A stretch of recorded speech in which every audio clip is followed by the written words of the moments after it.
Welcome my Piyali প্রোফাইলে। সবাই কেমন আছো? আশা করি সবাই ভালো আছো। আর আমিও একটু ভালো আছি, তারই মধ্যে একটু অসুস্থ আছি।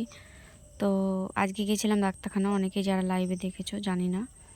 তো জয় বড়মা সবাইকে ভালো রাখুক। আর আমি একটু অসুস্থ আছি, বড়মা যেন আমাকে ভালো করে দেয়, সবাই সেই কামনাই করো। তো দেখতে পাচ্ছ ভিডিও অনেক লোক রয়েছে। আগের দিন আমি এই ভিডিওটা দেখিয়েছি, তো হাফটা। তো এটা হলো সেই ভিডিওটা, যেটা শেষটা। দেখতে পাচ্ছ আমরা ফটো তুলে নিয়েছি কিছু, দেখতে পাচ্ছ। তো চলো ভেতরে গিয়েছিলাম, কিন্তু দেখলাম যে ওখানে কোনো নিয়ম নেই, ফটো তোলা বা ছবি তোলার কোনো নিয়ম নেই। তো তারপরে অনেকে দেখলাম লুকিয়ে লুকিয়ে ছবি তুলছে, ফটো তুলছে।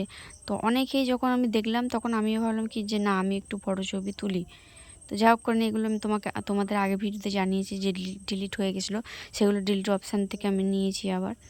তো দেখতে পাচ্ছ, ওই দেখো আমি একবার করে লুকিয়ে তুলি। আর এখানে পুলিশও ছিল আর লোকও ছিল, অনেক লোক দেখার জন্য। তো যারা যারা গেছো জানো অবশ্যই। তো এখানে লোক থাকে, গার্ড থাকে। তো দেখতে পাচ্ছ মায়ের ফটোটাও ভালো করে অতটা ওঠেনি, দুধ দিয়ে তুলছি, তো তাই বড় মা যেন সবাইকে ভালো রাখে। তো আমরা যে টাইমে গেছিলাম সেই টাইমে আরতি হলো, মায়ের আটকে দিয়েছিল আমাদের ঘরে। আমরা আরতি তারতি দেখলাম, খুব ভালো লাগলো, খুব সুন্দর লাগলো। তো এইভাবে লুকিয়ে লুকিয়ে অনেকক্ষণ আমি ফটো তুলেছিলাম। তো অনেকেই তুলছিল এখানে ফটো। বাই।